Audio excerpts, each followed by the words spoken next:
Se está grabando otra vez. Buenos días a todos. Este, si empezamos revisando ese romance de siempre en proporciones de partes, solo consiste lo hermoso, etcétera, ¿no? Hay como una llamada de atención a lo que va a traer, a lo que va a tratar este encomiástico poema, ¿no?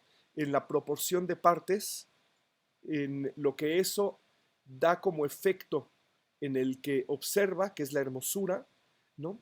Y en dos elementos, esta proporción de partes que da como efecto no solamente al que ve, sino al que escucha la belleza, la hermosura, y que es muy claro que no lo va a entender el oído, pero que sí lo va a escuchar los ojos, ¿no? Esa, esa sinestesia, que es una figura retórica, que quiere decir que cambias el sentido por la sensación, o sea, tú nunca ves por los oídos ni escuchas por los ojos, tú escuchas por el oído y ves por el ojo. Sin embargo, hay esta figura poética en donde se intercambian los sentidos por el órgano para acentuar el asunto, ¿no? Y lo que es cierto es que cuando tú ves algo que te gusta mucho, pongamos por ejemplo a una persona, ¿no? El acento es que se altera el sentido por la proporción que distingues, ¿no? Cuando la cara es simétrica, cuando los ojos son grandes, cuando cada quien tiene su canon de belleza, por supuesto, ¿no? O cuando tiene sus ojos chiquitos, o cuando tiene su boca grande o su boca chiquita, hay una proporción en la cara que te ayuda a distinguir que eso te gusta, porque está inserto en un canon de belleza. Ese canon de belleza, ahorita, como yo traté de hacerlo notar de inmediato, es absolutamente subjetivo. En el siglo XVII no lo era. Era un asunto que tenía que ver con el objeto que se analizaba y de cómo ese objeto se podía analizar, ¿no? Tanto visto como escuchado. En la teoría musical, toda la teoría musical está yendo hacia la posibilidad de la armonía que provoca placer en el momento en que se compone una pieza musical, ¿no? La manera en que se armoniza una pieza musical en el siglo XVI, en el siglo XVII, en el siglo XVIII, en el siglo XIX y en cada año del siglo XX ya, y después en el siglo XXI, pues va a cambiar su estética, ¿no? No es la misma estética la que priva.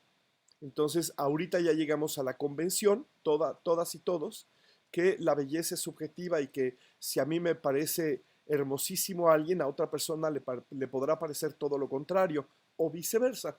No, pero lo que primero tendríamos que asimilar y aceptar es que aquí se está hablando de un canon de belleza establecido, ¿no? Y que todo el mundo lo reconocería porque estamos educados y estamos en la misma tradición. Entonces, por ahí va este asunto nada más para que lo tengamos en cuenta en el horizonte de lo que vamos a querer hacer en escena con todos estos elementos. Sí, Adrián, adelante, por favor.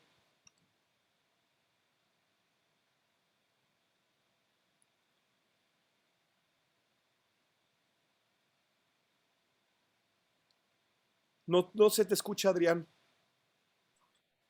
Ya no es que se está trabando mi internet. Lo común en Europa era que la obertura se usara para anunciar la entrada Así es. Esta, hasta que llegó Mozart, ¿no? sí. Pero Pero si además, estaba el rey o si iba a estar cualquier personaje de la realeza, no importa lo que pasaba, cuando entraba él ya habían metido a toda la gente, sí, sí, así que es es. probablemente lo que pasó aquí, como Lo- lo- su cumpleaños. Aquí, como es cumpleaños del virrey y están en una casa particular, seguramente Ujú, no había tanto aparato. Toda la gente ya estaba en la fiesta. ujú.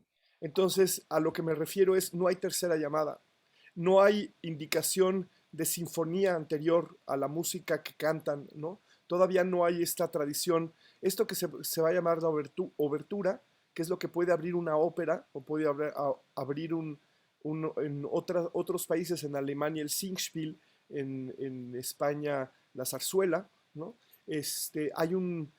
Hay una pieza musical sin música que antecede y que te da pie a que reconozcas lo que vas a escuchar a continuación, ¿no?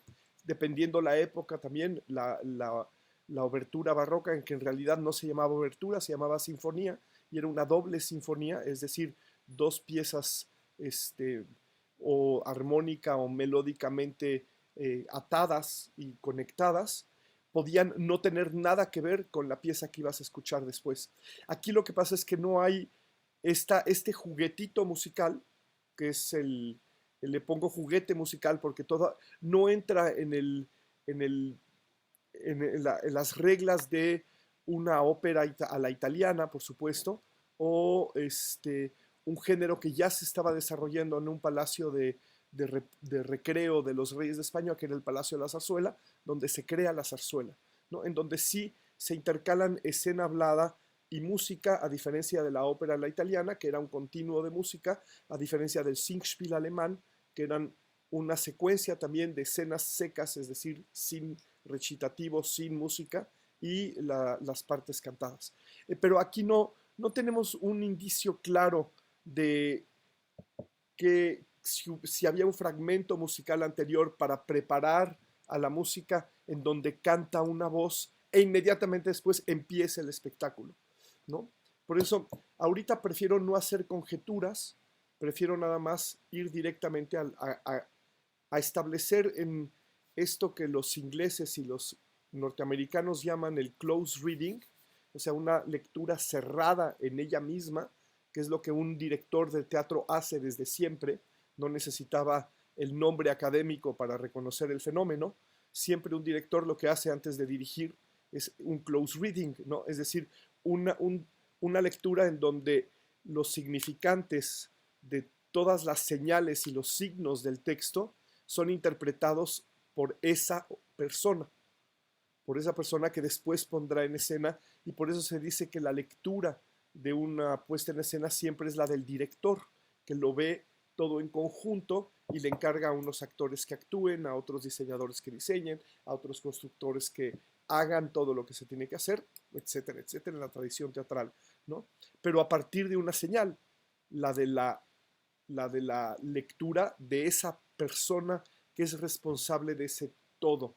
Recuerden que esa manera de operar en el teatro occidental es muy pegadita a nosotros. Eso no se empezó a hacer sino hasta la segunda mitad del siglo XX, ¿no? Aunque la figura del director de escena empezó a existir en el horizonte teatral en el último tercio del siglo XIX, este asunto de que el director tomara las riendas de la puesta en escena no va a ser algo que suceda comúnmente, sino hasta después de la Segunda Guerra Mundial. Ay, perdón, es que se había desconectado mi máquina y se iba a apagar en algún momento. Entonces, bueno, nada más eso. Entonces, veamos primero este primer elemento espectacular del texto de Sor Juana. Una música que se oye afuera, cantada, que dice 100 proporciones de partes, solo consiste lo hermoso, que no entiendan los oídos y que lo escuchen los ojos, que son los 4 versos que ahorita me sé de memoria y que recuerdo. Esos versos que siguen van a establecer, ya sé si soy espectador de esta puesta en escena, de qué va a tratar, cuál es el tema de la obra, de la belleza, ¿no? De una belleza que puede ser percibida y no entendida, y que ahorita es evidente por lo que acabo de decir, que llega por el oído, no llega por el ojo. No hay una serie de personas bailando, haciendo una coreografía que diga yo qué hermosa cosa están haciendo estas personas en el escenario, o qué hermosas personas en ellas mismas son estas que están en el escenario. No lo están viendo los ojos, lo está escuchando el oído, ¿no? Esto lo pongo en el centro porque la puesta en escena que yo quiero empezar a, a, a tratar de lograr es esta que se logre por la percepción del oído más que por la percepción del ojo, ¿no? Recuerden, hay una cosa que siempre les he dicho a los actores cuando actúan en una puesta en escena conmigo hace muchos años, aquí estará Margarita para atestiguarlo, que siempre yo les digo en el ensayo, si el público ve bien, entonces el público oye bien. O sea, para mí, componer en escena el cuadro tiene como resultado el que el público pueda llegar a escuchar lo que sucede en el escenario y pueda seguir la acción. La acción en términos de lenguaje. La, Aquí hay una cosa que me gustaría también tratar de explicar como director de escena, y es que eh, a mí me interesa mucho que en la tradición de Cervantes, que también es una cosa que repito todo el tiempo, ¿no? Que la comprobó Margit Frenk en ese libro que se llama Entre la voz y el silencio, en donde el teatro, como lo perciben en el siglo XVII, desde el siglo XVI, pero ya en el XVII, que es el que nos interesa, el público va a escuchar la comedia, ¿no? Es difícil que ustedes se encuentren un testimonio de un poeta dramático, de un espectador del siglo XVII que diga, fui a ver la obra. No, ellos te van a decir, fui a escuchar la obra, ¿no? Y ahora, con los años y con lo que he podido avanzar en el estudio, claro, el problema está en esa pregunta que muchos espectadores hacen de qué se tiene que ser cultísimo para ir al teatro para poder entender todas las cosas mitológicas que hay implicadas en el texto, todas las relaciones internas que tiene el texto con la tradición literaria anterior al momento de ser producida y creando nuevas tradiciones literarias para el futuro, ¿no? Más allá de la acción escénica, más allá del desarrollo del conflicto y de que el público reconozca las peripecias para poder llegar eventualmente a la resolución de lo que plantea la obra. La verdad es que el texto, como quiere la dramaturgia contemporánea a mí, y por eso yo creo que no me gusta tanto el teatro pegado a mí, es que no hay una tradición literaria culta en la hechura del teatro. Todos los referentes son los cotidianos, los que se aparecen en la calle. El público podría tener absolutamente todos esos referentes asimilados en sus experiencias y sus costumbres. Pero el teatro para mí es algo más que eso. Es si yo no entiendo, si yo no comprendo, si yo no participo de algo que me dice el escenario me invita a que de ahí en adelante yo me entere de qué quiere decir eso. La mayoría del público no lo va a hacer, pero una parte del público sí. Es decir, ¿por qué hablan tanto de estas figuras mitológicas? Entonces la gente se va a empezar a interesar por eso, ¿no? Y ahí es donde este tipo de teatro ensancha de alguna manera la cultura que tiene el espectador como cultura del espectador misma, ¿no? Porque no solamente hay una tradición de el lenguaje escénico, el lenguaje teatral, el de reconocer a los personajes en la trama a partir de las peripecias para que el planteamiento me lleve al conflicto que se va a resolver y yo pueda quedar satisfecho de todo eso, sino que hay imbrincado, está entretejido con todo eso, toda la tradición literaria, cultural, estética, ética del momento en que se escribe la obra, y por eso hay un traductor de eso en la figura del director de escena, cuando esto de representar el teatro del pasado, segunda mitad del siglo XX, se volvió una práctica común. Si ustedes estudian la historia de la escenificación, van a ver que es muy difícil que Esquilo se haya puesto en escena en el siglo XVIII o en el siglo XIX o en la primera mitad del siglo XX. Es muy difícil pensar el único fenómeno teatral el único fenómeno del teatro moderno, es que el único que logró eso fue Shakespeare, que nunca se dejó de poner en escena, y por eso es tan importante Shakespeare, no nada más porque se representa mucho, sino porque dio pie a decir, si Shakespeare no se ha dejado de representar jamás, ¿por qué sí ya no nos interesa Esquilo? ¿O por qué no nos interesa Calderón? ¿Por qué no nada más dejan de ser un referente para los que estudian dramaturgia para escribir el nuevo teatro que una sociedad consuma? Esas preguntas son las que a mí todo el tiempo me rondan en mi cabeza, ¿no? Y la manera de contestarlas, para mí, en términos de director de escena, son estas. Entonces, ustedes podrán tener, por supuesto, otros puntos de vista, estar en acuerdo o desacuerdo absoluto conmigo, y se vale. Pero en la mirada que yo estoy teniendo como director de escena, estas son preguntas para mí fundamentales y son planteamientos que necesito que ustedes reconozcan para saber desde dónde opera mi cabeza. Porque también soy un director que desde antes no me gusta nada más llegar e imponer lo que yo quiero que se vea y se escuche en escena, pero quiero que haya un diálogo a partir de un piso que además esté aplanadito para que podamos caminar con cierta soltura, nunca con facilidad, pero sí con soltura, y que podamos tener discusiones que nos lleven a un resultado propio de una experiencia colaborativa, ¿no? Eso es para mí muy importante. Sí, Margarita, adelante. Es que fíjate que ahorita que estás diciendo estas consideraciones que me parecen muy importantes y muy luminosas para mí, pero el público del teatro del Siglo de Oro, el público de Corrales, por ejemplo, no era un público culto, No lo ¿no? era. Sin embargo, estaba, como dices, recibiendo esta cultura de manos del teatro y estaba empapándose en ella. O sea, cada vez le interesaba más y le gustaba más esta tradición clásica, pues, porque finalmente el teatro del Siglo de Oro, pues, se nutre de los clásicos, ¿no? De Ovidio. Sí, de Ovidio. En Ovidio somos poca cosa. Pues de todos, ¿no? De los italianos también, De ¿no? Horacio, sí, Ajá. y bueno, toda la tradición italiana.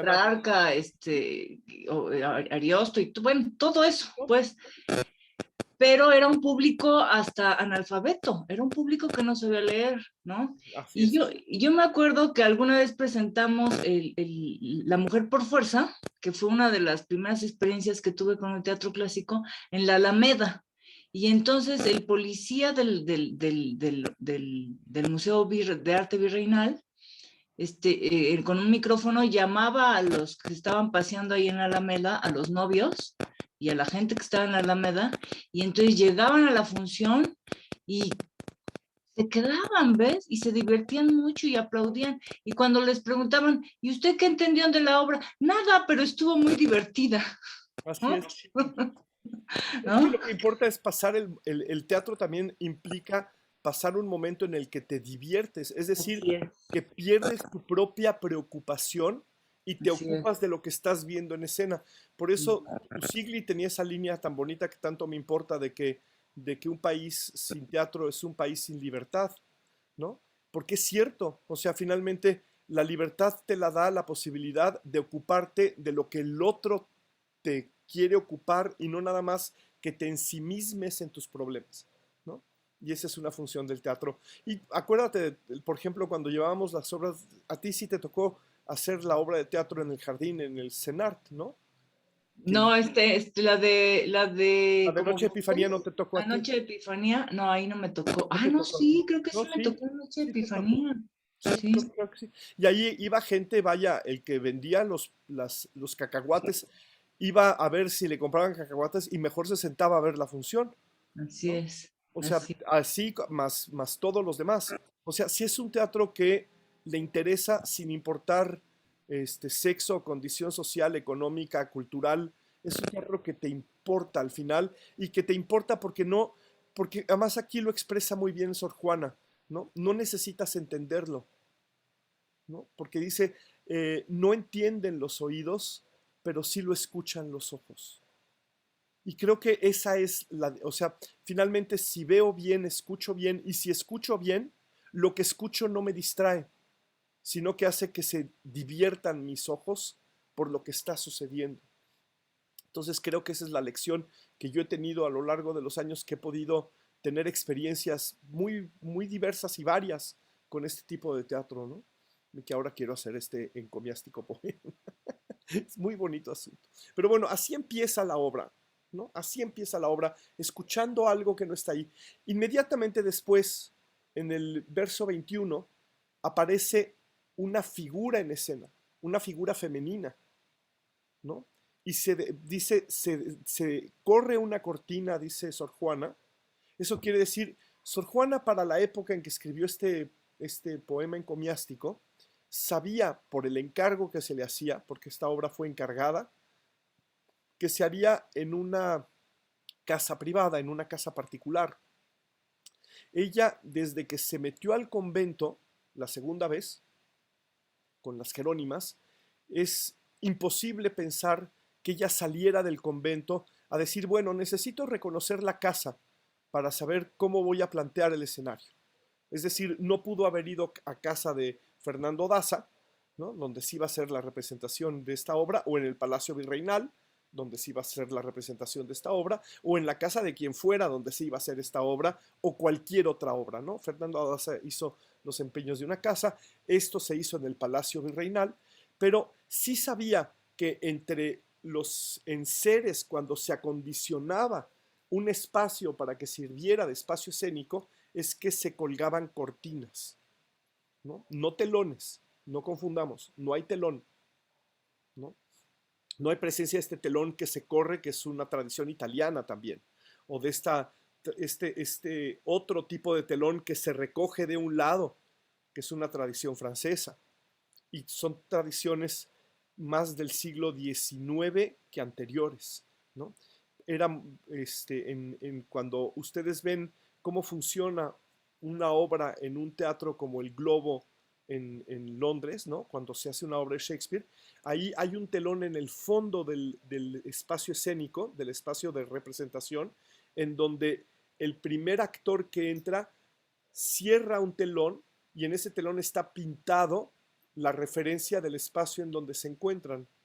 Entonces, en el teatro inglés, para empezar una obra, se cierra el telón de fondo, ¿no?, lo que nosotros llamaríamos un comodín o llamaríamos el telón de fondo, dependiendo en dónde esté en el espacio. Pero esto de abrir y cerrar un telón es propio del teatro decimonónico, es decir, del teatro del siglo XIX.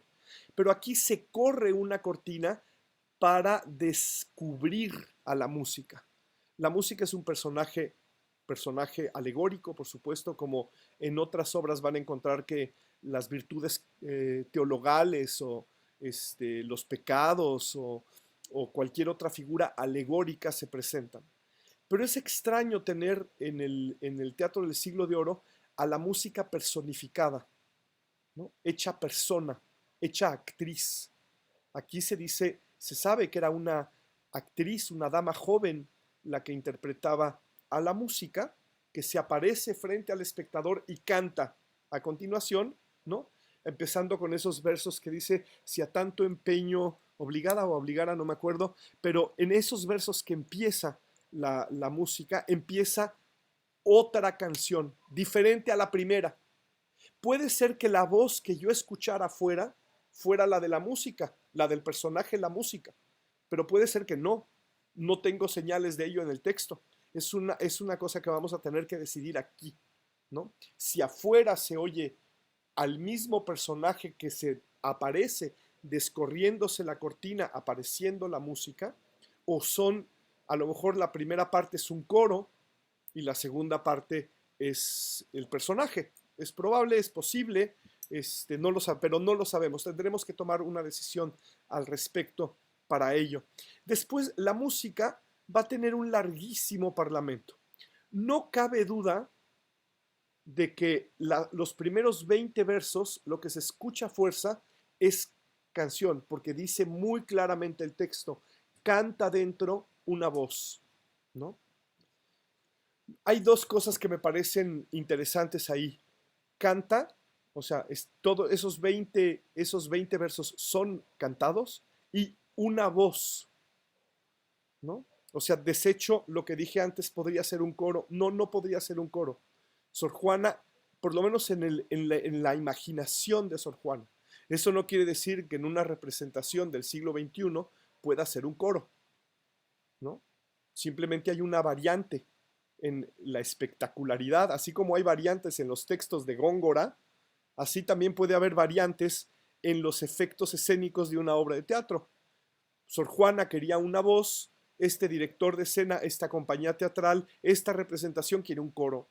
Puede ser, ¿no? No está bien ni está mal, son decisiones que hay que tomar. Una vez que eso está puesto, luego la música tiene un largo parlamento que va del verso 21 hasta el verso 83, 64, si mi memoria no me falla. Son 64 versos, 65 versos. Por eso creo que es del 21 al 84, pero bueno, después revisamos los números exactos. Pero ese largo parlamento, ¿se canta o se recita? Porque no hay indicación. Sí hubo indicación antes. Se oye que canta una voz y viene el parlamento. Y aquí dice, se aparece la música atrás de una cortina. Nada más. Ese largo parlamento podría ser una canción, podría ser un parlamento hablado, podría ser las dos cosas. Otra vez, estoy partiendo de un análisis desde la dirección de escena para poder llegar al escenario o llegar al colaborador.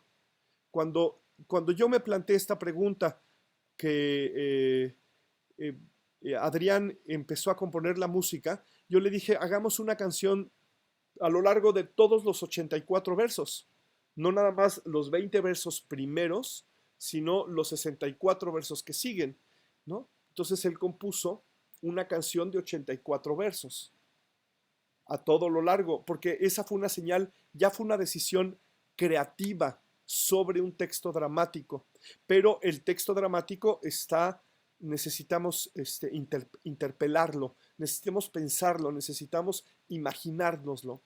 Inmediatamente después viene, eso ahorita no lo voy a revisar, y voy a revisar desde el verso 85, que es donde les dije que tengan sus libretos prevenidos.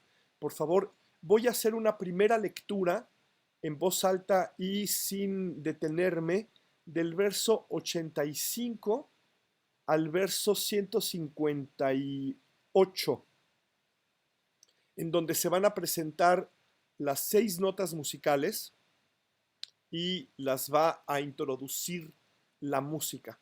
Sí, por favor, Margarita, ¿puedes leer la música?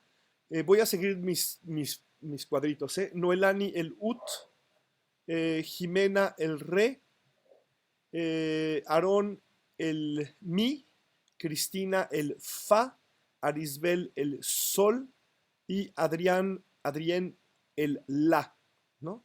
Me disculparán ahorita los demás, pero después hago una segunda lectura con los que no leen la primera vez, ¿no? Entonces vamos a leer, por favor, de corrido de esos versos que les indiqué, que es toda la escena 2. ¿Hay alguna duda sobre lo que vamos a leer y quién va a leer? Tratemos, por favor, vamos a hacer un intento algo atrevido, pero por favor, todos los que lean, prendan su micrófono para que no haya interrupción entre que alguien habla y alguien le contesta.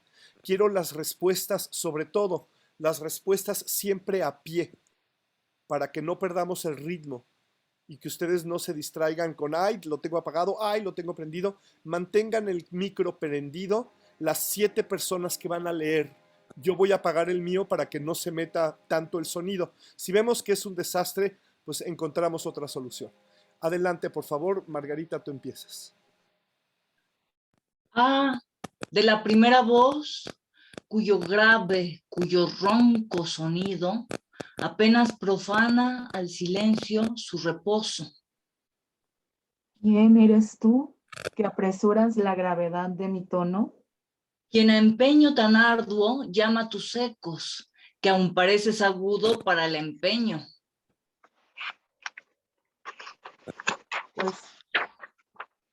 Pues para que conozcan que quiero serlo, por parecer agudo vengo el primero. De la segunda, cuyo fundamental movimiento compone de la armonía el intervalo primero. Llamando al ut es fuerza que a mí me nombren, pues nuestro ser es solo de relaciones, y así sigo sus pasos, porque es preciso que el uno al otro llamen los relativos. De la tercera voz, que si no es la más perfecta especie, a lo menos goza privilegios de primera. Sin el mí, la armonía nada valiera, pues une sus blanduras con mis durezas, y así en mi lugar salgo, porque no quiero que se piense he perdido de mi derecho. A de la voz cuarta, cuya blanda cuantidad varía la diversidad de tonos, situada en partes distintas. Sí, porque sin fa fuera un tono solo, que a los tonos distinguen los semitonos, y así salgo, pues tonos 3 han salido, que evitar el tritono siempre es mi oficio. A de la quinta, que a más de ser la voz que de media la octava, es en las especies la primera que es perfecta. Así es, porque el diapente perfección goza, porque ni tiene falta ni admite sobra. Y salgo porque quiero que en mí se vea que de las perfecciones soy quinta esencia. A de la voz superior, que por privilegio siempre, aunque las otras se bajen, el lugar supremo tiene. Es verdad que aunque suban con 1000 mudanzas, el as siempre se pone por la más alta, y así, después de todas, salgo al teatro, pues ninguna de todas pica más alto. Hasta ahí dejamos de leer. Muy bien. Si se ve, hay una continuidad rítmica. No sé si la notan, pero hay algo que el ritmo está llevando. ¿No? Lo vamos a poder afinar, lo vamos a poder hacer más fuerte todavía con el análisis que voy a intentar hacer ahorita. Pero creo que es claro que hay una claridad. Por favor, Margarita, necesito que leas las presentaciones sin que se lea nada más.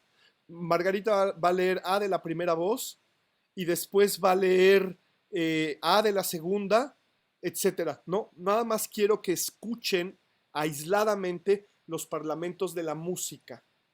Margarita, vas, por favor. Ok.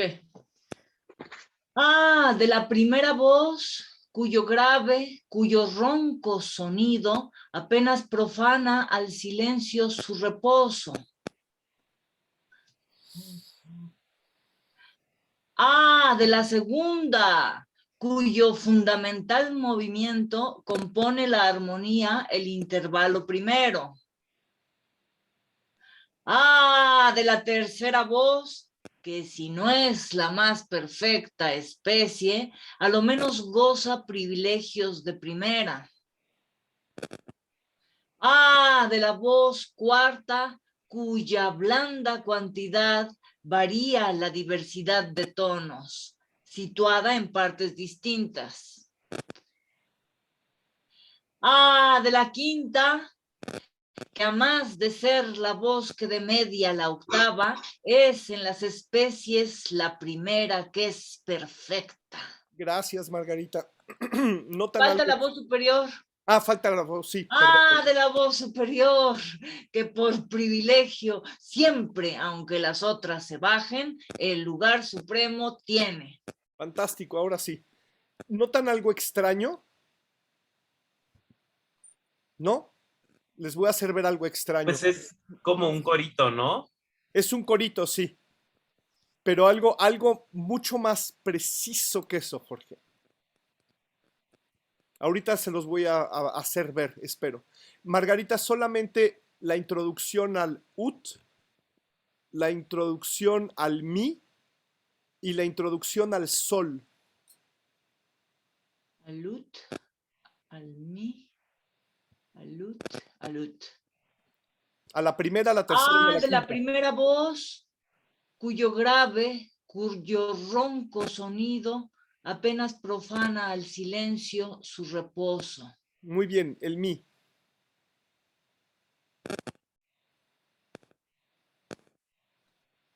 De la tercera voz, que si no es la más perfecta especie, a lo menos goza privilegios de primera. Gracias, y el sol.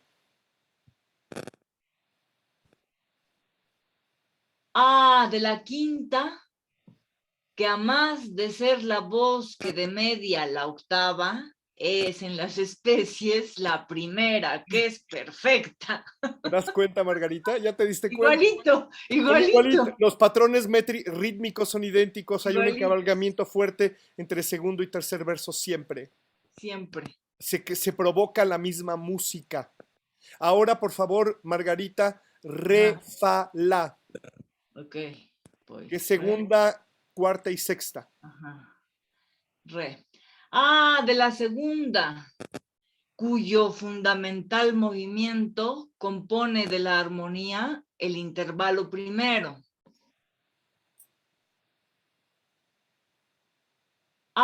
De la voz cuarta, cuya blanda cantidad varía la diversidad de tonos situada en partes distintas.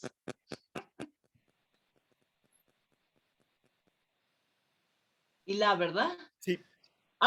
De la voz superior, que por privilegios siempre, aunque las orejas se bajen, el lugar supremo tiene. ¿Se fijan?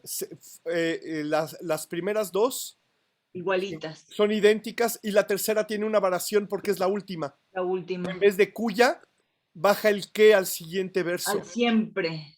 Siempre. ¿No? Ajá. ¿Te fijas? Pero son idénticos. Otra vez, patrones rítmicos idénticos. ¿No? Leamos, por favor, de corrido, Margarita. Primero, segundo, tercero, cuarto, quinto y sexto. Nada más presentaciones. Y vayan viendo ahora con esta, espero con esta conciencia que les estoy haciendo ver, cómo reconozcan ese ritmo que al repetirse en una doble variación nos da una continuidad, pero nos da una variación para no aburrirnos, ¿no? Véanlo nada más como oídos, nada más. No traten de entender lo que está diciendo, aunque espero que después de la explicación de Elías, pues más o menos todos estemos en el mismo entendido. Pero a lo mejor todavía se nos van cosas y se vale, ¿eh? No tenemos que entender todo porque ya nos dieron una clase sobre ello. Eso no es cierto. Podemos seguir teniendo todas las dudas que queramos y que, bueno, las que tengamos, no las que queramos tener porque sería muy ocioso. Pero, vean cómo se va viviendo, creo, con más facilidad. Margarita, otra vez, 1, 2, 3, 4, 5 y 6. Y todos los demás les pido, les suplico que no lean mientras Margarita lee, solo escúchenla. De la primera voz, cuyo grave, cuyo ronco sonido apenas profana al silencio su reposo. De la segunda, cuyo fundamental movimiento compone de la armonía el intervalo primero. De la tercera voz, que si no es la más perfecta especie, a lo menos goza privilegios de primera. De la voz cuarta, cuya blanda cantidad varía la diversidad de tonos situada en partes distintas. De la quinta, que a más de ser la voz que de media la octava, es en las especies la primera que es perfecta. De la voz superior, que por privilegio siempre, aunque las otras se bajen, el lugar supremo tiene. Gracias, gracias, Margarita. Y fíjense cómo la primera exposición de la primera nota no tiene cuyo a final de verso, pero tiene dos cuyos en el segundo verso, que me dice, me va a decir las características de cada nota después y me lo cumple. O sea, hay un valor ahí que tiene que ver no solamente con el tema, sino con la gramática para introducir el tema, ¿no? Estos pronombres que voy estas formas pronominales de pronombre, cuyo, que quiere decir de la primera voz, de la segunda voz, de la tercera voz, de la cuarta voz, de la quinta y de la sexta. En la sexta me lo va a cambiar por el qué, ¿no? Ya sin valor de acento de final de verso, pero eso me da un respiro en el ánimo, ¿no? Sí. ¿Se fijan cómo hay una conciencia del ritmo? No es que haya tenido o a lo mejor sí, no lo sé, un cuadernito de notas, Sor Juana, para ir preparando todo esto y después insertarlo, ¿no? Pero por lo menos, si no hacía eso, tenía una manera de imaginar lo escénico en función de lo rítmico, no nada más de las figuras del lenguaje, las figuras del pensamiento, en la retórica, en el entramado filosófico, en el conocimiento musical, en todo lo que ya hemos dicho, pero además hay un reconocimiento del ritmo que ella quiere darle a este personaje particular en esta escena particular, y ahorita vamos a ir a ver el ritmo que decompuso a todas las estrofas a las que les contestan, ¿no? Eso ténganlo ahorita muy en cuenta porque creo que es interesante. Sí, Adrián, adelante.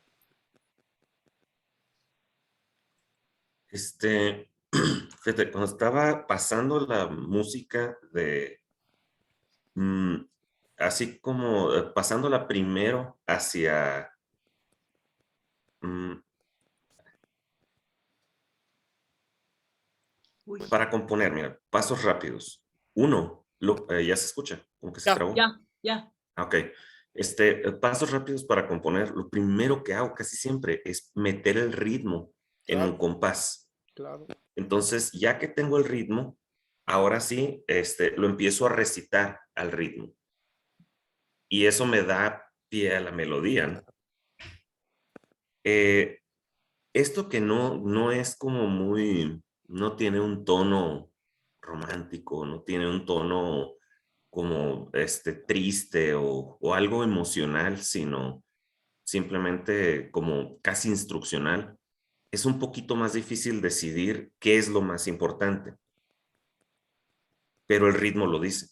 Sí, O sea, el ritmo lo contiene todo, además contiene las palabras que hay que acentuar, ujú. tiene los conceptos a los que quiere que le haga caso Sor Juana el auditor. Y acuérdense que para Sor Juana, eso es fundamental, no hay la figura del director de escena de la que hablé. Por eso también hice la distinción particular. El director de escena empieza a funcionar último tercio del siglo XIX y no empieza a tomar las decisiones universales de su puesta en escena, sino hasta la segunda mitad del siglo XX. Por eso, ahora sí, por eso parece que los textos del siglo de oro se autodirigen, ¿no? Te dirigen solos, el texto te dirige.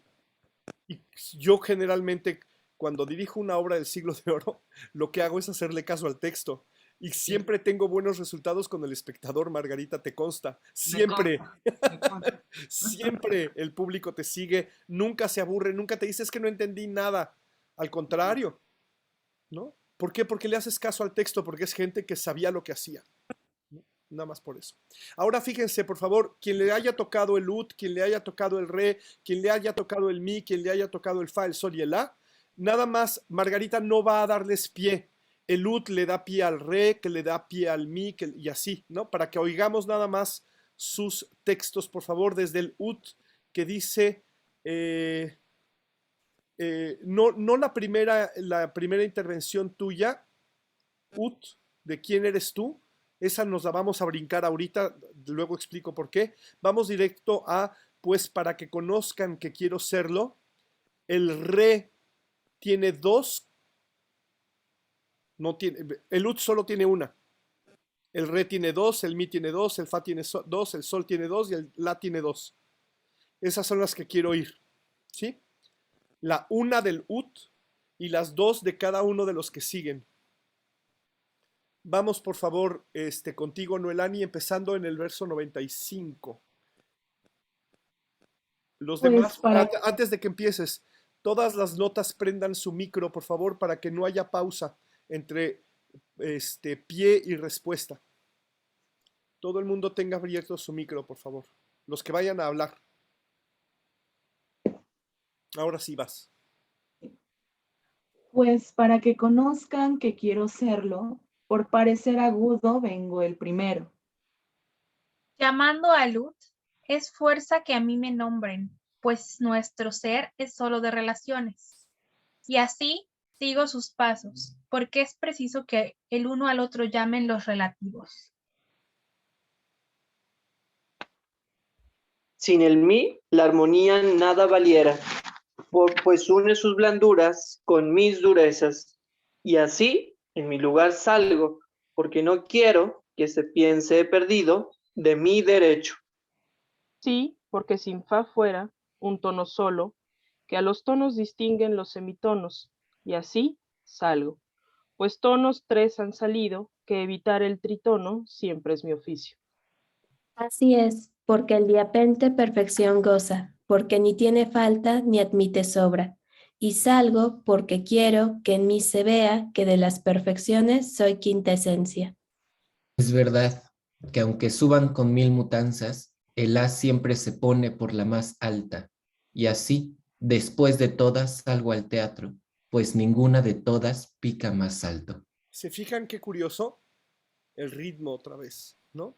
Primero, vieron que todos los versos de la música son octosílabos, ¿no? Todos. Aquí no. Aquí hay una mezcla de versos. ¿Por qué? Porque además se los puse en la columna de la derecha. La música habla en romance y lo que contestan las notas es en seguidilla.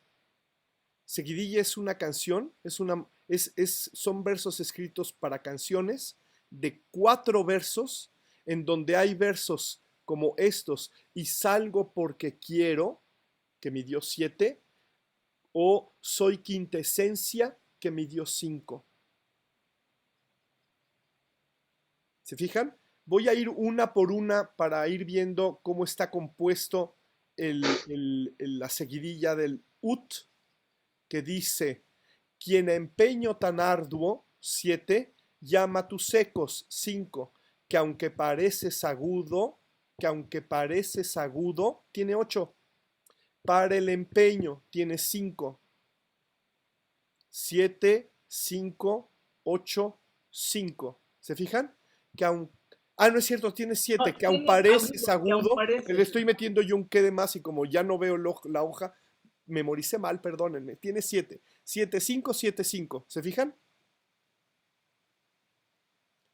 Quien a empeño tan arduo llama tus secos, que aun pareces agudo, para el empeño, 7, 5, 7, 5. Tiene una rima asonante en EO, a diferencia, igual que como lo había dejado antes, ¿cómo se llama? El romance anterior estaba en AA, ¿no? No, OO. Vengo de un romance en OO, tono, reposo, ronco, y así me puedo ir para arriba. Todos los versos pares en rima asonante en OO. ¿Alguien tiene duda de lo que es la diferencia entre una rima consonante y una rima asonante? Se vale tener la duda y se vale preguntar. Lo que no se vale es quedarse con esa duda ahorita. Parece que todos lo saben. Good. Ok. Entonces, ¿tú no sabes, Aarón? ¿Tienes duda? ¿Tienes duda? Una rima consonante, por ejemplo, es la palabra, palabra con cadabra, de abracadabra, ¿no? Esa es una rima consonante porque después de la última sílaba, después de la última vocal acentuada, todas las letras que siguen son idénticas. Abra, abra. Esa es una rima consonante. Abra, abra. ¿Sí? Después, camión y relación son una rima consonante. Después de la O acentuada, todas las letras son idénticas. O-N, O-N. ¿No? Pero ¿qué pasa con reposo y ronco? Después de la última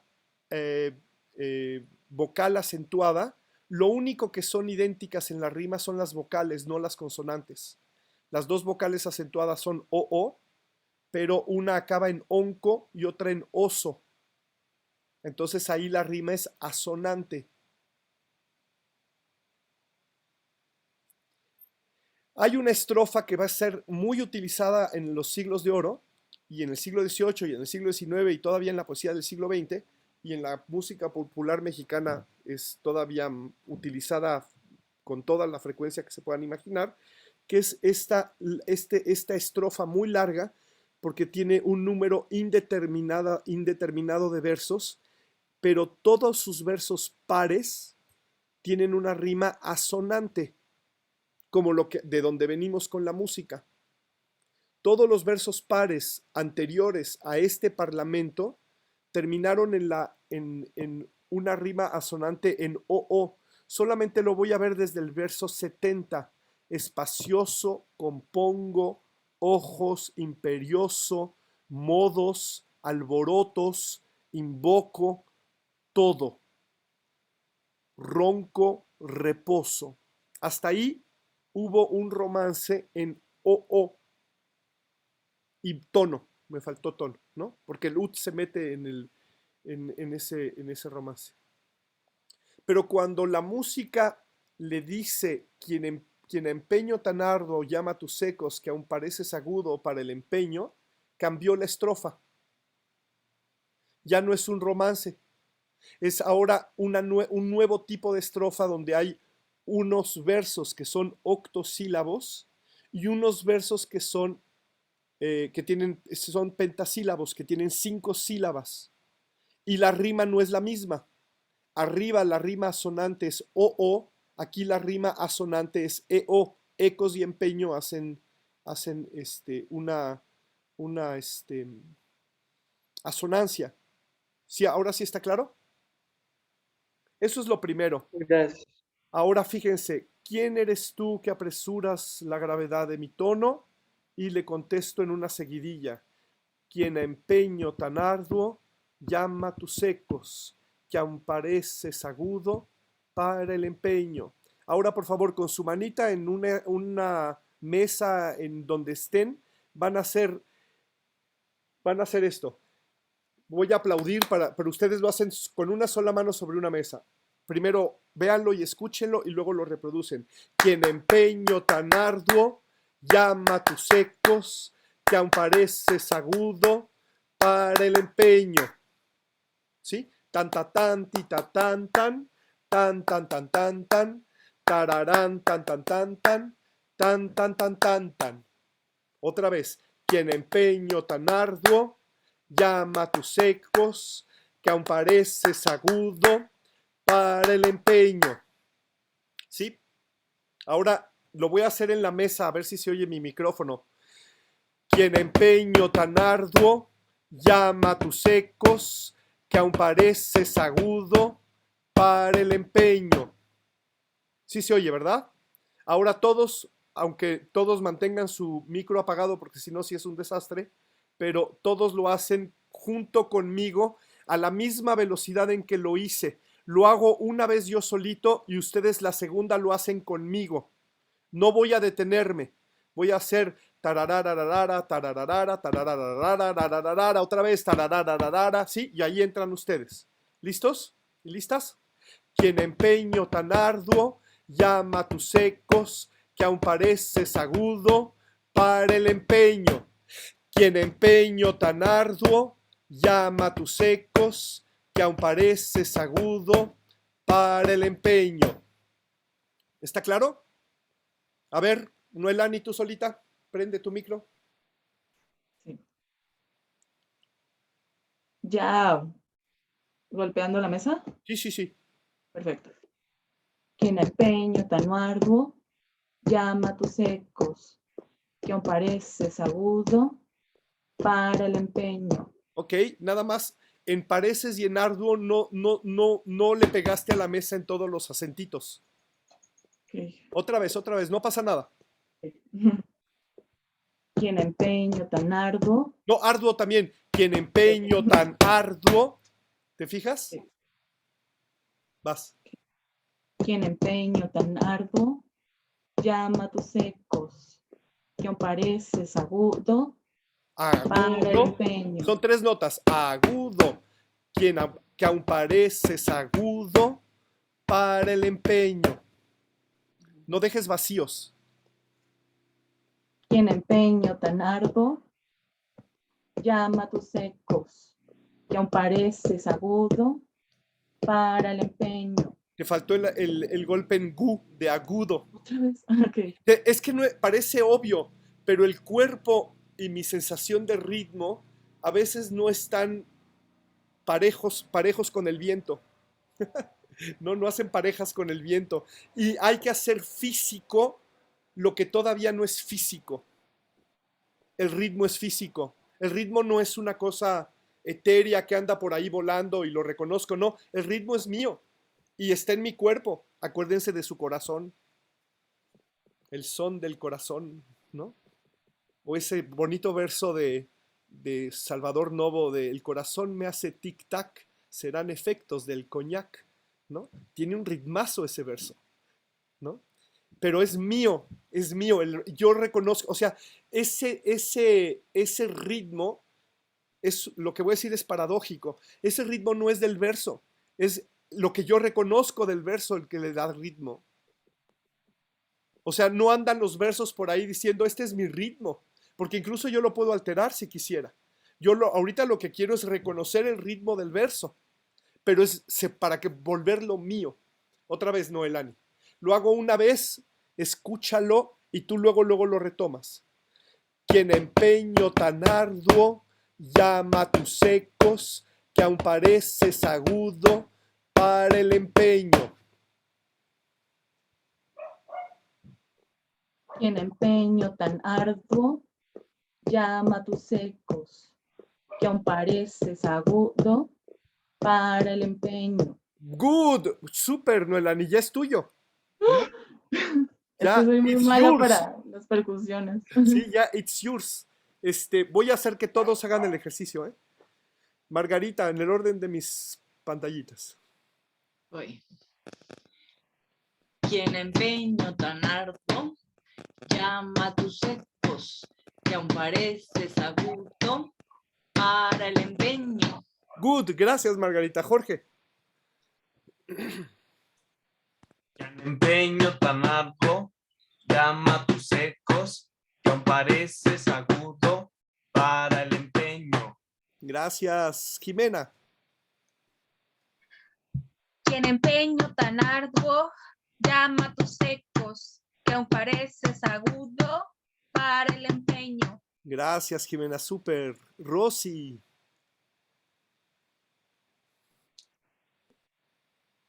Quien empeño tan arduo, no, perdón. Sí, no pasa nada. Quien empeño tan arduo llama a tus ecos, que aún pareces agudo para el empeño. Ah, súper, Rosy. Muchas gracias. Muy, muy bien. Aarón Ida. Ya no te llamas como antes, Aarón Ida. Ya cambiaste tu nombre. Ya. Esto se llama disociación de la personalidad. Sí, está cañón. Dice, quien empeño tan arduo llama a tus ecos, que aún pareces agudo para el empeño. Good, muy bien. Muchas gracias. Cristina Chaires. Llamando a Cristina Chaires. Sí. Planeta Tierra llamando a Cristina Chaires. Ya regresé. Ok. Vamos. Quien empeño tan arduo llama a tus ecos, que aún pareces agudo para el empeño. Good, muchas gracias, Cristina. Súper. Arisbel. Quien empeño tan arduo llama a tus ecos, que aún pareces agudo para el empeño. Y si estás pegándole algo muy suavecito, entonces apenas parece que le estás pegando a una hoja de papel, pero creo que sí lo oí todo. Si quieres, No. pégale más duro otra vez con tu manita. ¿Ahí se escucha más? A ver. No, no se oye nada. A lo mejor es tu micro que no tiene una recepción más que cuando está en directo. Apláudelo. Va. Quien empeño tan arduo llama a tus ecos, que aún pareces agudo para el empeño. Agudo.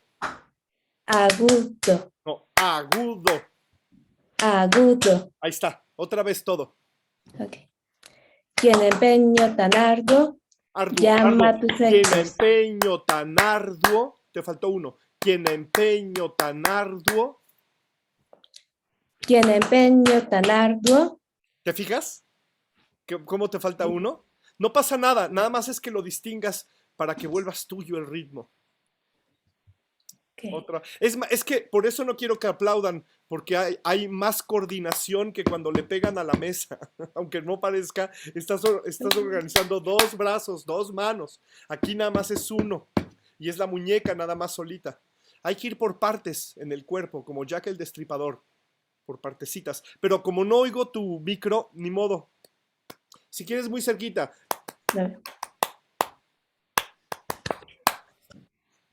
Va.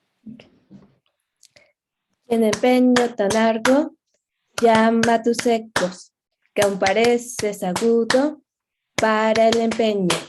Casi. El último verso estuvo perfecto. Los otros tienen como variacioncitas. Hazlo en tu casa tú. Tienes que oír ta ta ta ta ta ta ta ti ta ta ta ta tarará ta ta ta ta ta ta ta ta ta. ¿Sí? Nada más dímelo con ta. Tarará ta ta ta ta ta ta ta ta ta tarará ta ta ta ta ta ta ta ta ta. Tarará ta ta ta ta, tarará ta ta ta ta. No. El segundo, el primero nada más es tararata. Tararata ta ta ta ta ta ta ta ta. Esos dos. Tararata, tararata ta ta ta, ta ta ta ta ta. Y se repite. Tararata ta ta ta ta ta ta ta ta. ¿Te fijas? Son 2 versos idénticos. El ritmo, y me adelantaste, pero eso es a lo que quería llegar, que se dieran cuenta que los primeros 2 versos tienen exactamente el mismo ritmo que los segundos 2 versos. Tararata ta ta ta ta ta ta ta ta tararata ta ta ta ta ta ta ta ta. ¿Te fijas? A ver con tararata, Arisbe. Tararata ta ta ta, ta ta ta ta ta. Tararata ta ta ta, ta ta ta ta ta. Uy, good, ahí está ya. Fantástico, gracias. Adrián. En empeño tan arduo, llama tus ecos, que aún pareces agudo para el empeño. Good. De repente, como que no sé por qué dudas, Adrián, no dudes. Entonces, no es exactamente, es que cuando se duda es cuando, aquí es muy claro, porque entonces tu voz y el golpe en la mesa no sucede sincrónico, hay un pequeñísimo desfase. Y eso es una dudita que hubo por ahí. No dudes, déjate fluir, ¿no? Fluido como todo ahora en el siglo XXI, todo fluido. Funcionan mejor las cosas, de veras. Muy bien, muchas gracias, Adrián. Juanma. Quien empeño tan alto, llama a tus ecos, no pareces agudo para el empeño. Good, muy bien, Juanma. Gracias, Ricardo. Ay, perdón. Es quien empeño tan arduo, llama a tus ecos, que aún pareces agudo para el empeño. Good, muy bien, muy bien. Luis Ángel. Quien empeño tan arduo, llama a tus ecos, que aún pareces agudo para el empeño. Good, muy bien, muy bien. Adrián Díaz, nada más hazlo porque todo el mundo lo haga.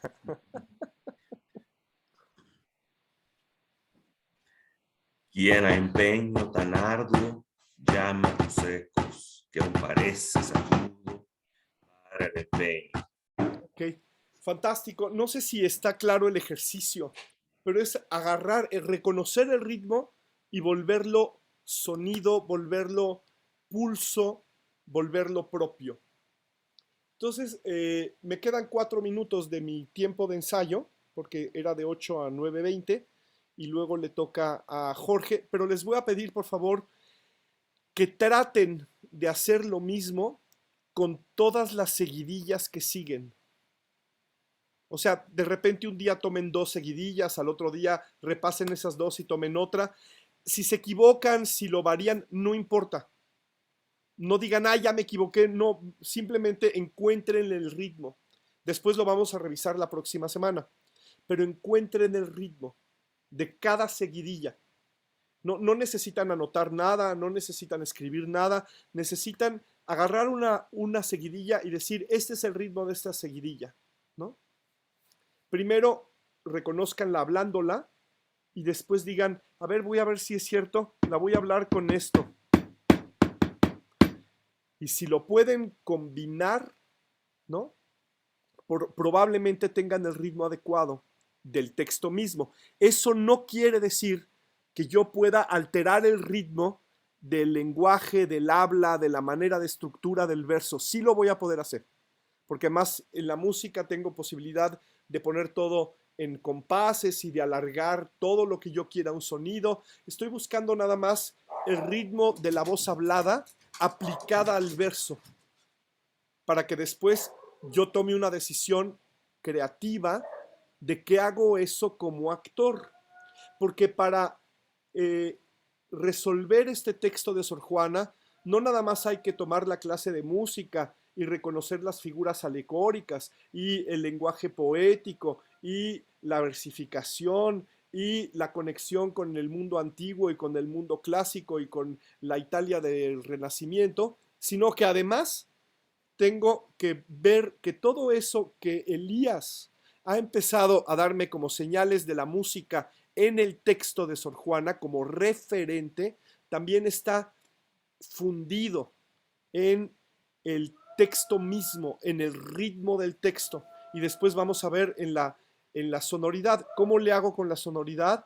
Veo si suena a o, a, o, a, o, a, o, i, o, i, o, ia, ia, ia. Van a ver que todo eso crea un sonido muy particular y vamos a ir resolviendo cuál es el sonido de mi personaje. ¿Cuál es el sonido de mi personaje en este momento? Porque se vale que todos tengamos muchos sonidos en la vida, ¿no? Y que reconozcamos cuál es el que estoy usando ahorita, que eso es lo que también los actores pueden tener como herramienta útil, porque todos si no me van a decir, ¿para qué sirve toda la teoría musical? ¿Para qué sirve el conocimiento del pasado clásico? ¿Para qué quiero saber sobre Garcilaso y las conexiones con la Toscana del siglo XVI? Para poder resolver un problema actoral, para poder resolver un problema de dirección de escena, para poder resolver que el público no se lo tenga que preguntar, sino que ya se lo pases como los pelícanos a sus hijos, digeridito y en la boca. Y ya el pelicanito chiquito no tiene que hacer nada más que tragárselo y vivir plenamente porque está bien alimentado. Sin tanta pregunta y sin tanta conturbación mental, ¿no? Pero la mamá pelícano supo cómo hacerle para medio digerir, regurgitar y dárselo a pelicanito. Ya listo. Con todo el amor que eso le corresponde. Piensen en el amor de la pelícano y no en sus ácidos gástricos. Piensen en el amor a su hijo y que su hijo gracias a eso sobrevive y sobrevive plenamente y está bien alimentado. Eso es lo que hacemos con el público, con el espectador, ¿no? Lo alimentamos para que sea feliz y esté bien alimentado y diga, ah, claro, eso es como lo que me enseñó aquella obra, me enseñó a demostrarme, no de darme lecciones, es lo que me mostró esa obra de teatro, es lo que pasaba en esa situación y qué es lo que va a querer ese espectador, ir más al teatro, porque no nada más disfruta de una experiencia estética, ¿no? Sino que además reconoce una experiencia ética, es decir, del ethos, en donde el comportamiento de todos mejora y la sociedad, como dice Usigli, se vuelve libre y donde además se establece una salud pública. Y cuando eso lo entienda la gente que gobierna este país, seguramente tendremos más y mejores apoyos para el teatro, pero mi generación no logró eso. Espero que la de ustedes sí. Y cuando yo me muera, mi último pensamiento es, qué bien lo están haciendo estos muchachos. Y hay que darme.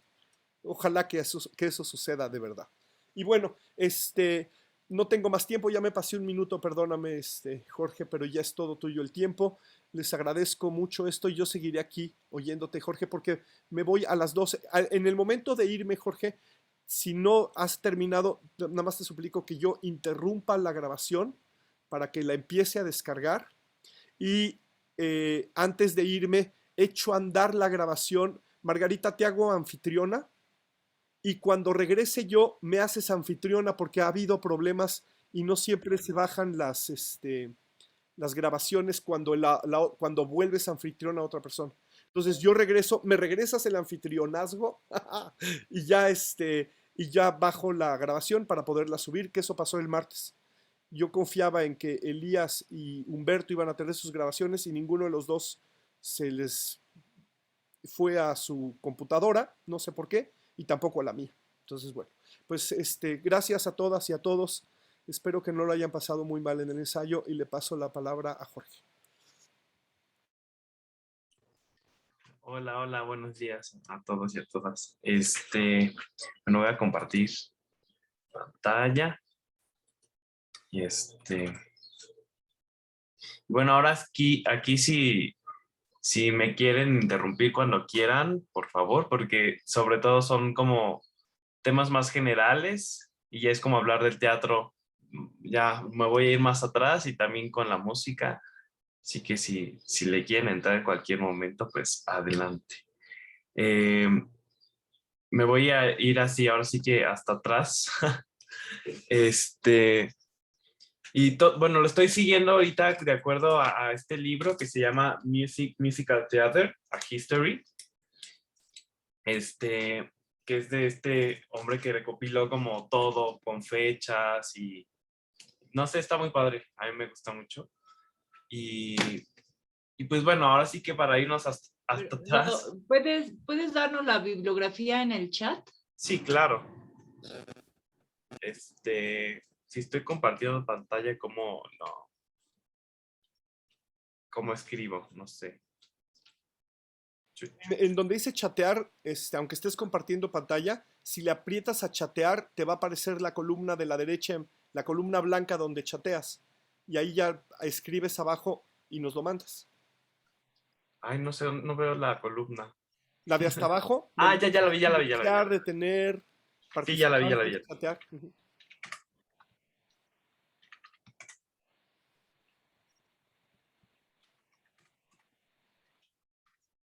Está.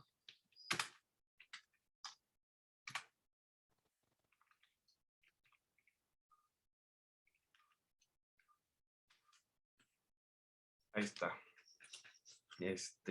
Y nada más ponnos el año y la editorial. Sí. Listo. Acá lo tengo. Es de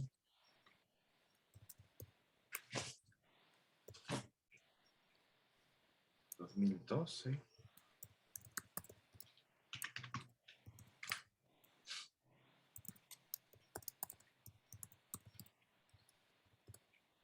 Y la ciudad donde se publicó.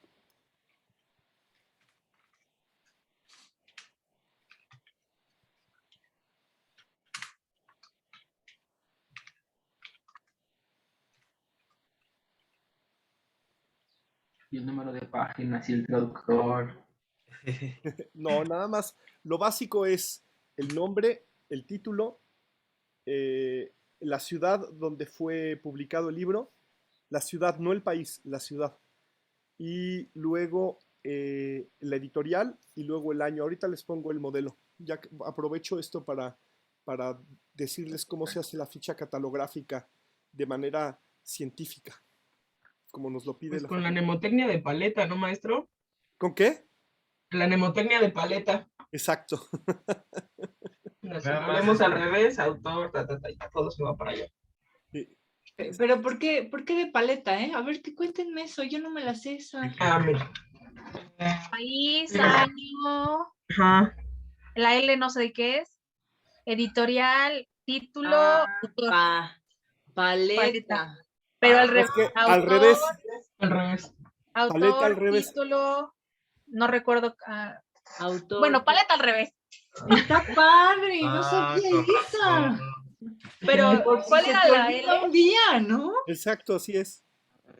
Está padre. Gracias por la paleta. Pues no dice, acá no dice ciudad, solo el país. Entonces ponle nada más. Mira, dime cuál es, por favor, el año. No, primero, ¿quién es la editorial? Acá la puse, es Continuum International Publishing Group. Ajá. Continuum. Qué bonito.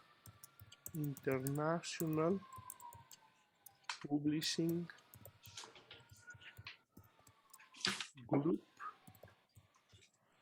Ay, qué menso, seguro lo tengo aquí. ¿Y qué año es la edición? 2012. Ok. Aunque digo, tal vez acá en la tesis la tengo ya más formalita. Así se pone. Kendrick John, Musical Theater, History. Eso sería en cursivas, nada más que mi máquina no da cursivas en este chat. SL, que quiere decir sin lugar. Continuum International Publishing Group, 2012. Esa es la ficha bibliográfica para la bibliografía del final del texto. La única diferencia, si van a hacer una nota a pie de página, es que ponen el nombre directo. En vez de Kendrick John, ponen John Kendrick. Sí.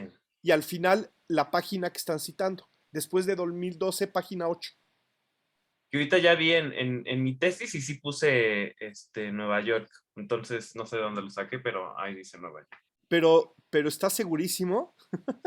Sí, digo yo, aquí lo tengo así, pero no sé si lo investigué aparte. A lo mejor está en Amazon o esto donde lo compraste. Ahí viene generalmente todos los datos de la edición. A lo mejor de ahí lo sacaste. Entonces, en vez de poner S.L. que es sin lugar. Ah, no, sí. Es que aquí viene la dirección de la editorial. De la editorial. Entonces y ya pones dice Nueva York. Pones New York Continuum International Publishing Group 2012. Sí. De una vez. Sirvió de recordatorio. Vas. Sí. ¿La vuelvo a poner? No, ya empieza. Nada más fue un recordatorio metodológico para claro. los trabajos académicos. Pero bueno, ahora sí que irnos hasta el principio, este era como el objetivo. Y pues bueno, ya de Grecia ya más o menos sabemos, ¿no? De acá donde surge como estas primeras representaciones a las que les llamamos teatro. Y pues una frase que dice acá el libro es como the first theater was musical, ¿no? O sea, el primer teatro fue musical, ¿no? Y pues bueno, recordar que acá no había, o sea, el dramaturgo y compositor era lo mismo, básicamente. Y pues unas con estos como ditirambos que eran como composiciones dedicadas a Dionisio, ¿no? Bueno, composiciones líricas y que ya tenían como, pues sí, esta cosa musical y teatral que era pues lo mismo, ¿no? También pues bueno, ya sabemos que de aquí empieza lo del coro, corifeo, se empieza a hacer el diálogo y demás cosas. Pero nada más es como el recordatorio de que desde el principio ya estaba esta cosa musical, ¿no? Después, cuando nos vamos a Aristófanes, también sus comedias tenía esta cosa musical, ¿no? Y tenían, hay como como canciones o himnos, no sé cómo se le llamen tal cual. Pero incluso en el libro pone el ejemplo de la última escena donde se mencionan como estos himnos o cantos, ¿no? Y incluso por acá dice dame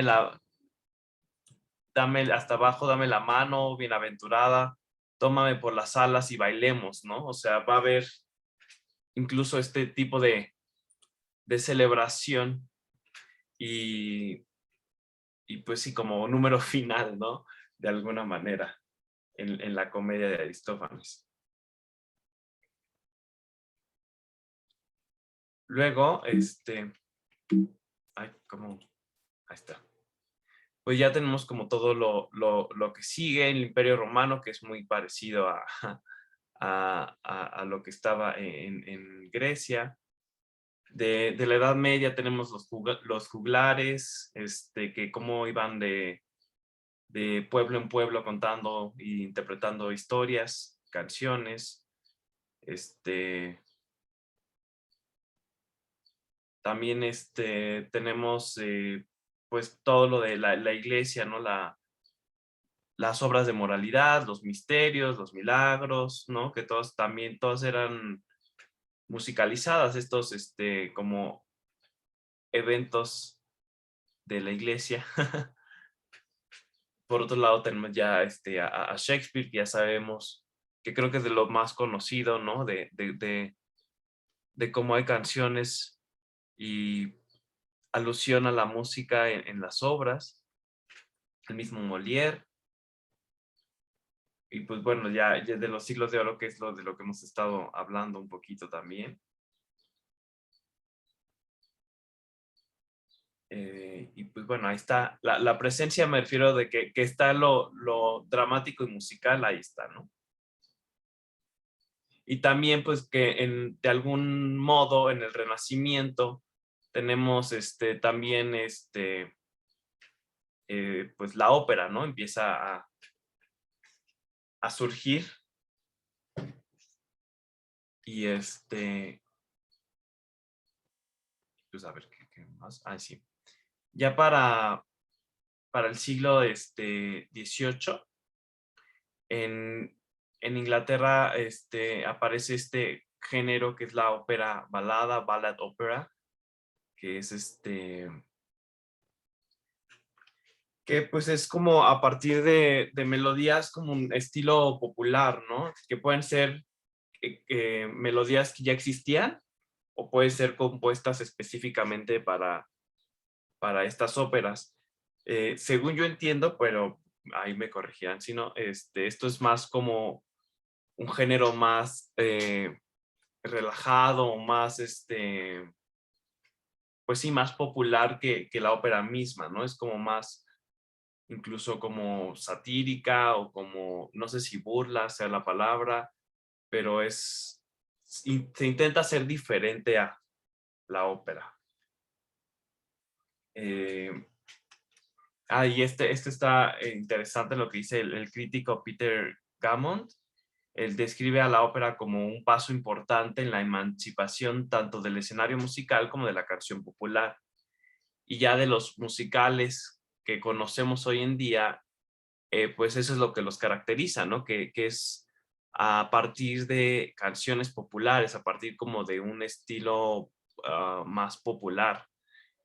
Incluso como el ejemplo más común ahorita es Hamilton, ¿no? Hamilton está escrito con rap, bueno, incluso el mismo compositor te dice como Lin-Manuel Miranda dice, para esta canción me basé en Beyoncé, para esta canción me basé en tal rapero, para esta canción me basé en Katy Perry, o sea, te va diciendo como los diferentes autores o como los diferentes referentes populares que construyeron su propio musical. Un ejemplo de la ópera balada es el The Beggar's Opera o la ópera del mendigo, le dicen. Creo que también otro nombre, la ópera del pordiosero.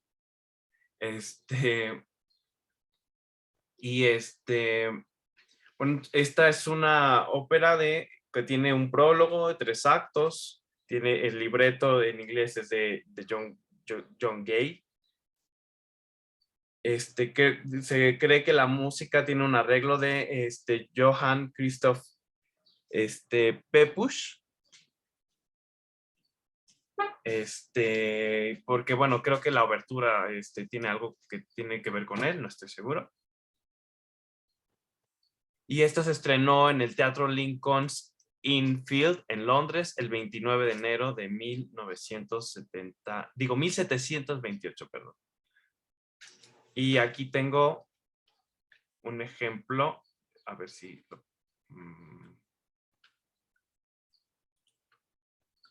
¿Qué se está viendo en la pantalla? Tu presentación. Tu página La todavía. ópera de Vergara. Ajá. Es que quiero... Oye, ¿Puedo hacer una pregunta y a ver Claro. si me pueden ayudar y también a Horacio, si me pueden ayudar? Es que fíjate que tengo en la cabeza el asunto de el teatro cortesano, ¿no? En el siglo XV.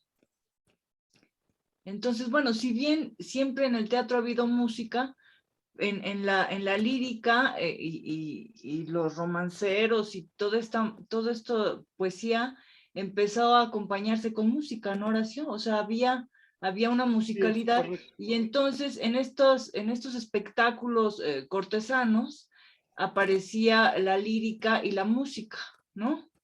Y entonces eran especie de, pues sí, de espectáculos musicales y cantados, ¿no? Sí, Pero en chiquito. y Ajá. fíjate que ahí, acuérdate que lírica quiere decir musical. O sea, Ok, ok. cuando hablamos de poesía lírica es que se acompañaba con una lira. Con música. Ok. Así con lira, con una lira, eso es lo Con que los lira. griegos sabían. Entonces, por eso le pusieron a este tipo de, de literatura, la literatura lírica, que está medida, que está, o sea, esto que hice en el ejercicio, ¿no? Reconoce que está medido y reconoce que tiene una sonoridad propia, que tiene una música inserta en el lenguaje mismo y en lo que conceptualmente quiere comunicar o en el mundo de las ideas quiere comunicar el lenguaje, ¿no? Por eso la música y la poesía siempre van de la mano y juntas desde la antigüedad y por supuesto en el Renacimiento es lo primero que recuperan.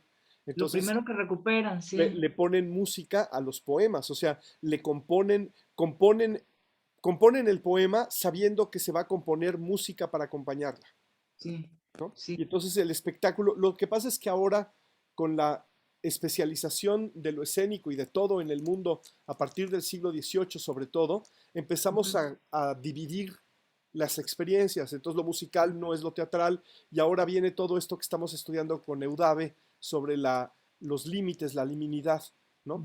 Pero esto no entraría en esa discusión en el siglo XVI, en el XV, en el XVII, porque sería parte de la misma experiencia. Es lo que recuperó después la antropología teatral de Savarese y de Barba, donde música, dicción, o sea, canción, dicción, tienen el mismo fundamento y tienen un receptáculo escénico que le importa al espectador de la misma manera. Entonces, por eso ellos dicen, cuando hablo de teatro, hablo de danza, hablo de música, hablo de toda esa experiencia. Horacio, No le pero estoy especializando. pero el fenómeno de la ópera, pues, ¿no sería como estos espectáculos cortesanos ya vueltos hacia muchas más gentes, o sea, democratizado, pues, o sea, ¿no? No necesariamente. Lo que pasa es que la ópera es Ajá. un caso muy, muy especial. Lo voy a tratar de resumir en el menor tiempo posible, pero la Ajá. ópera es el único género musical que no tiene antecedente. O sea, nació de la nada, nació de una experiencia, nació de una reflexión, no nació de una experiencia anterior. Hubo gente que se reunía en una camerata, que eran los lugares donde se reunía la gente muy inteligente o la que participaba de la misma profesión, entre ellos un músico que se llama Jacopo Peri, que es el papá de la ópera, y otro, el abuelo de Galileo Galilei, Vincenzo Galilei, que era músico también, y entonces se reunían para decir, oigan, ¿cómo habrá sido esto que nos presentó Jorge ahorita? ¿Cómo habrá sido la presencia en escena de una obra de Esquilo o de Aristófanos o de cualquiera de Eurípides? Y entonces ellos empezaron a decir, lo primero es que si hay coros, es que era cantado. Y entonces ellos empezaron a establecer que esa obra era una obra completamente cantada, ¿no? Que tenía fundido el ritmo del verso en la música que se representaba para cantarla, y ahí con esa experiencia inventaron, entre comillas, porque sí es como generación espontánea, lo que nosotros conocemos como la ópera. Y a la gente le gustó, fue una fórmula que funcionó. Y a partir de ahí ya se volvió lo que la ópera se ha vuelto de 1599, que Jacopo Peri hizo la primera ópera y se representó en Florencia, hasta nuestros días, ¿no? Y ya con toda la variedad y la singularidad de cada movimiento artístico, musical, de cada compositor, vaya, todo lo que de ahí en adelante se derivó. ¿no? Oye, ahora sí ese Jacopo Peri es italiano. Sí, es italiano. Okay. Igual que Vincenzo, que Galilei, todos ellos eran de la Camerata Bardi. La Camerata Bardi, que también llaman Camerata Florentina, era un señor Jacopo Bardi, que era un mecenas, que reunía a toda esta gente para hablar de lo que le interesaba, que era la música, ¿no? Y entonces ellos, a partir de esos experimentos, hicieron nacer un fenómeno que además estaba en consonancia con la crítica a la polifonía. O sea, que necesitaban música que el oído no entrenado pudiera distinguir qué se estaba diciendo. Porque cuando tienes la misma línea literaria en una obra polifónica, en donde cada voz tiene una melodía diferente y lo que importa es qué música se crea a partir de todas estas músicas, cuando colapsan y coinciden, no entiendes la letra. Incluso el Concilio de Trento va a prohibir en la liturgia este tipo de polifonía en las misas, y se establece eso que llamamos a partir de ahí el canto llano, en donde una melodía es acompañada para que yo pueda distinguir qué dice. Y una de las artes del cantante de ópera es que le entiendan lo que dice, en el idioma en que lo diga, ¿no? Y parte de esa tradición. Muchas Como ves, gracias. no tiene que ver demasiado con el arte No. del juglar, del trovador, que deriva en el cantante lírico que con su laúd va cantando de pueblo en pueblo, o las hazañas de un héroe, o los sonetos de Petrarca. Sí. Son dos tradiciones bastante diferentes, y al contrario, la ópera nunca quiso democratizar nada. Lo que pasa es que de pronto ha perdido esa idea, porque Florencia era una democracia en los términos en que la era, no en los términos modernos en la que reconocemos el término democracia. Pero como nació ahí, entonces pues se hacen toda clase de especulaciones no académicas, y cada quien tiene derecho a decir lo que quiera, sin duda, ¿no? Pero eso es lo que yo podría reconocer. Y Gracias. Adrián, no sé. Creo que Adrián quiere decir algo, Jorge. Sí. No sé si tú quieres seguir o le das la palabra, tú dime. Ve, Adrián. Nomás quería mencionar algo que es importante para la música en general, no solo para la ópera, para la música vocal. La ópera, desde que nació en Florencia, de todas maneras se hizo algo muy elitista, muy elitista, y hasta la fecha es más de lo que parece. Pero más o menos en el 19 se quebró un poquito esto, y empezó a haber una forma musical más sencilla, algo más fácil de escuchar. Entonces, la zarzuela, el musical y la opereta en alemán vienen más bien de, ¿cómo se llama? De la música popular. Es mucho más sencilla de escuchar, y aparte de eso, pues ya no, en los teatros ya empezaban a dejar entrar ya no solo a gente que pudiera pagar el boleto caro, sino es importante que el nacimiento de la opereta y Strauss, porque la ópera empezó a bajar del elitismo en el que estaba, y ahora pues ya tenemos hasta el musical, aunque sigue siendo algo un poco concentrado en ciertos grupos sociales. No importa, ahí no importa tanto pues el que vaya la realeza o que vaya quién sabe qué personaje a ver la ópera. La otra es que así como la ópera tomó la música sencilla y popular, también la música popular ahora está tomando del musical las canciones para cantarse como si fuera un concierto de pop, así que eso es bastante bueno. Ahora se está mezclando, gracias a que existe esta música, ya no hay tanto elitismo en todos los escenarios. Sigue habiendo elitismo, por ejemplo, en el Met, pero bajó mucho en otros par de miles de teatros, tal vez en el mundo. Entonces, digo, aportó algo muy bueno el musical, y en especial el musical. pero el musical viene de esta opereta alemana, que también vale la pena echarle un ojo, por ejemplo, al Murciélago de Strauss, es divertida.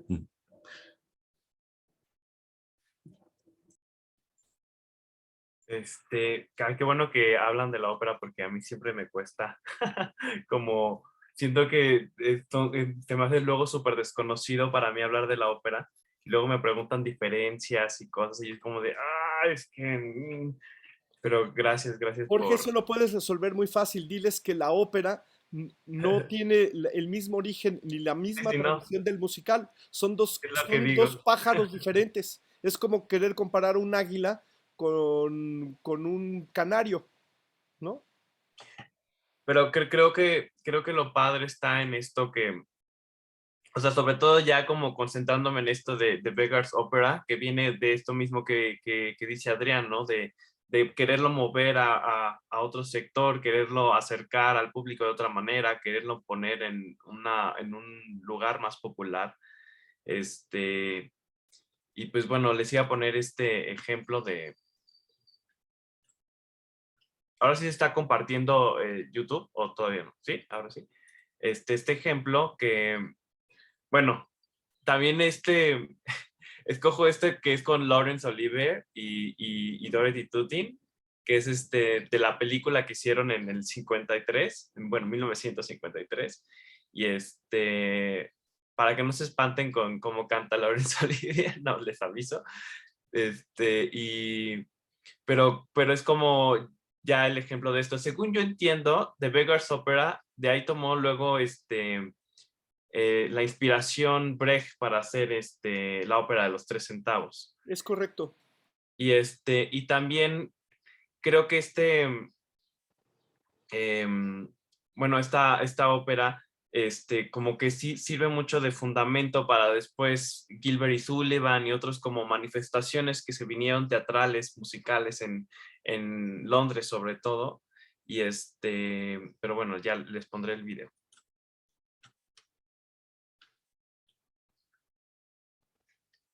My courage? Suspect anything but my love. May my pistols misfire, my mare slip her shoulder while I'm pursued, if I ever pursue. Were you sent to the plantation? Sure, my dear, you could not leave me behind, could you? Is there any power, any force which could tear me from thee? You might as soon tear a title from a courtier, a key from a lawyer, a pretty woman from a looking glass. But to tear me from thee is impossible.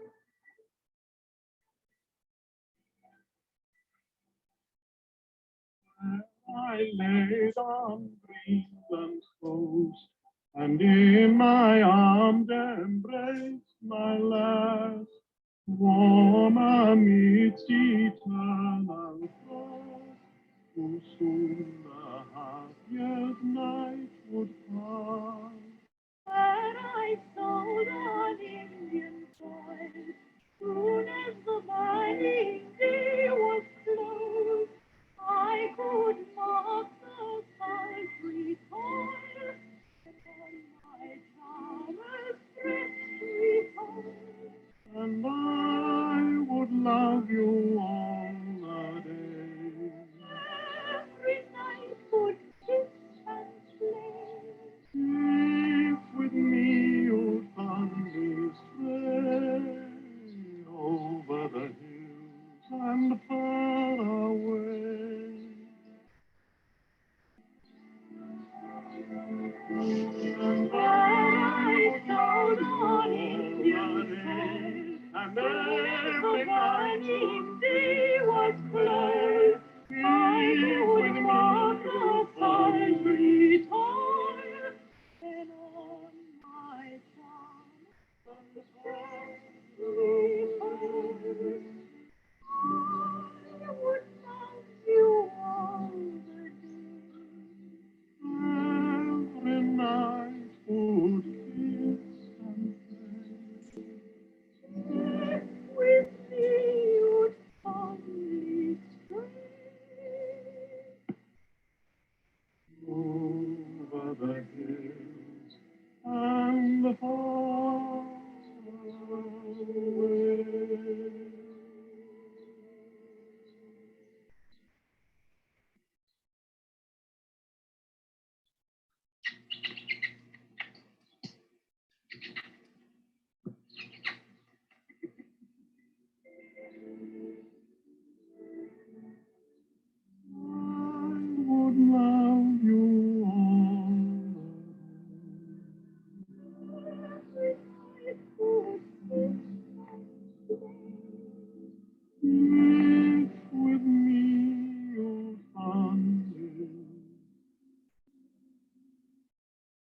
over the hill and far away.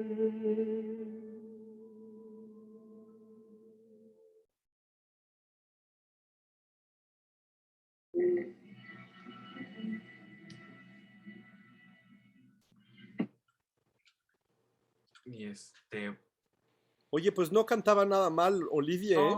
no, Y, no. después de hacer Hamlet, justo 4 años antes había hecho Hamlet, había hecho Ricardo Órale. III y canta esto. A ver qué actor puede hacer eso ahora. Sí, no. Digo, lo digo para que, nada más para que no nos sacáramos de onda. También esto viene de un género, bueno, de esta cosa que es lo pastoral, ¿no? O pastoril, no sé cómo se le diga, que también, pues sí, son como estas canciones, o bueno, esta composición de música, estos como bailes que son como dedicados a los pueblos o como a la vida pastoril, tal cual, ¿no? Sí, Adrián. Te puedo pasar hace un par de cositas que noté de esta música. Claro, por favor. Digo, esto es, pues digo, una supuesta ópera famosa, ¿no? Pero fíjense cómo no se canta como ópera. Para empezar, cuestiones técnicas, nomás es o sea, luego los cantantes andan con queriendo predicar magia del canto, ¿no? Pero no, es simplemente una modificación fonética. Entonces, en vez de hacer la voz brillante, se canta normal esta música, o sea, se canta como se piensa malamente que es una voz débil, una voz sin fuerza. Pero el chiste es ese, que esta música no es para la fuerza. ¿Cómo van a cantar o sea, cómo va a significar algo sencillo con la voz gritada prácticamente? Pueden encontrar que hay diferencias en la interpretación de música. En especial en América casi siempre se grita mucho. Se hace todo muy fuerte, demasiado brillante y estridente. Pero característica de esta música es la sencillez.